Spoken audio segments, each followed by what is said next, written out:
Selamat datang di channel Long Life Learner. Pernah nggak sih perhatiin, biarpun minimarket modern sekarang ada di mana-mana, warung kelontong tradisional tuh kayak nggak ada matinya? Nah, di penjelasan materi kali ini, kita bakal membedah tuntas rahasia di balik salah satu pilar ekonomi lokal kita ini.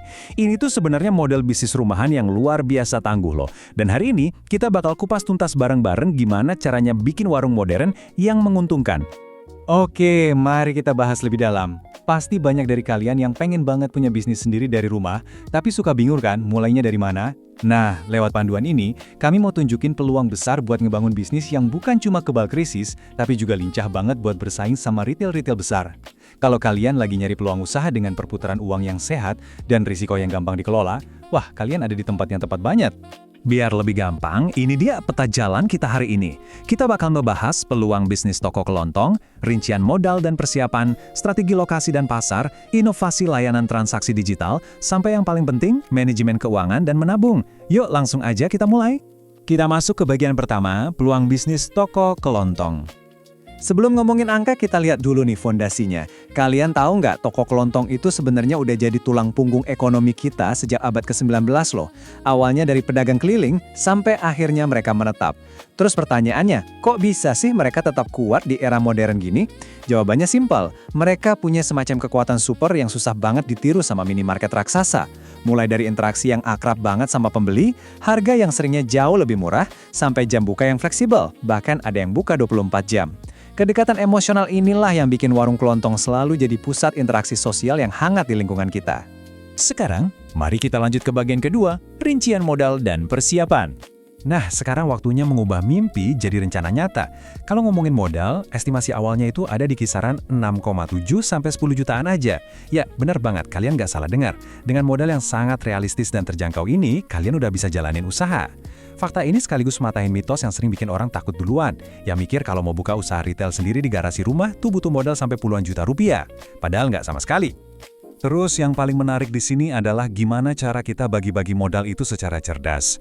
Coba perhatiin, di satu sisi kita harus nyiapin peralatan wajib kayak etalase kaca, timbangan, rak, sama laci kasir yang butuh sekitar 3-5 jutaan. Ini hitungannya investasi jangka panjang kalian ya. Tapi di sisi lain, sisa modalnya sekitar 1,6-2 jutaan itu langsung kita pakai buat belanja produk pokok yang perputarannya cepet banget.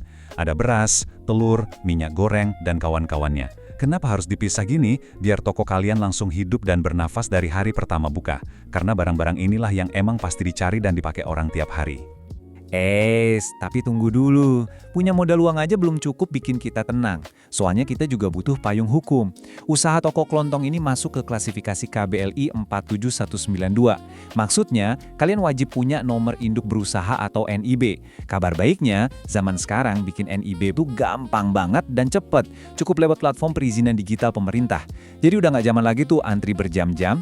Ini benar-benar langkah simple tapi mutlak banget buat ngebikin usaha kalian sah di mata hukum. Oke, kita masuk ke bagian ketiga, strategi lokasi dan pasar. Kalau modal dan izin udah di tangan, saatnya kita eksekusi strategi di lapangan. Ada 4 langkah fundamental yang harus kalian perhatiin biar barang jualan sampai ke pembeli. Pertama, cari lokasi yang benar-benar strategis, yang gampang kelihatan dari jalan lintas warga. Kedua, lakuin riset pasar dengan detail. Kenali betul siapa aja tetangga atau calon pembeli kalian. Ketiga, cari distributor yang bisa dipercaya, biar rantai pasok aman dan rak kalian nggak pernah kelihatan kosong melompong. Dan yang terakhir, atur tata letak toko dengan rapi. Pastiin barang-barang yang paling sering dicari itu langsung nyapa mata pelanggan begitu mereka datang. Tapi ingat, tata letak yang bagus saja belum cukup kalau nggak dibarengin sama pendekatan pelanggan yang jitu. Ini nih ujung tombaknya. Kasih pelayanan yang benar-benar ramah, sapa pelanggan dengan hangat. Terus bikin toko kalian terang benderang kalau malam hari, biar kelihatan menarik dan aman buat didatengin. Jangan lupa juga rajin bersih-bersih. Jangan sampai ada debu nempel di barang dagangan. Atur harga dengan pintar. Dan coba deh sedia cemilan atau produk lokal.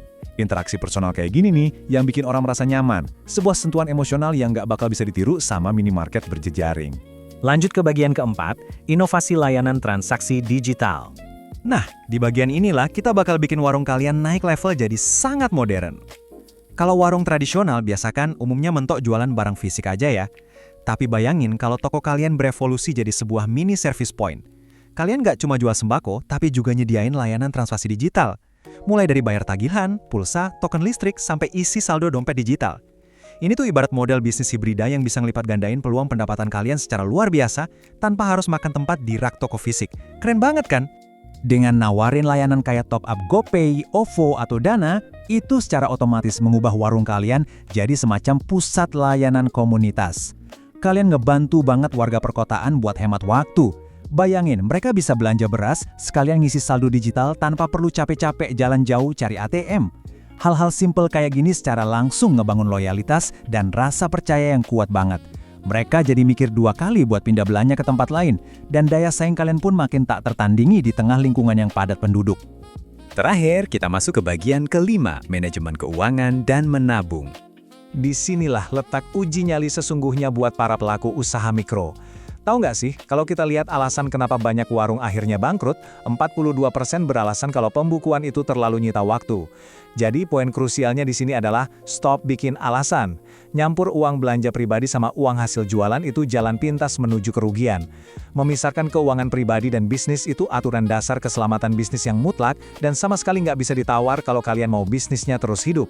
Biar ada gambaran nyata, kita bisa banget nih belajar dari manajemen tangguh saudara-saudara kita pengusaha kelontong etnis Madura.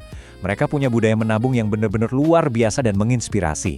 Disiplin finansialnya tuh tajam banget. Mereka selalu misahin rekening dan secara konsisten nyimpen persis 10% dari total pendapatan kotor harian setiap siklus 24 jam. Pokoknya nggak ada yang ceritanya ambil untung di awal buat foya-foya. Konsistensi super ketat inilah yang jadi rahasia utama aset bisnis mereka bisa tumbuh pesat dalam jangka panjang. Sebagai penutup dari pembelajaran berharga kita hari ini, saya mau nekenin satu pemikiran penting. Ngebawa teknologi masuk ke warung kalian itu bukan cuma fitur tambahan buat gaya-gayaan, mengubah warung dari yang sekedar tempat jualan beras jadi penyedia layanan kenyamanan digital itu adalah katalis mutlak biar bisnis kalian gak cuma bertahan, tapi memimpin di pasar lokal. Jadi, teruslah berani berinovasi dan jelin ngebaca peluang ya. Jika Anda suka materi ini, silakan like, subscribe, share, dan nyalakan lonceng notifikasi untuk mendapatkan pelajaran baru lainnya.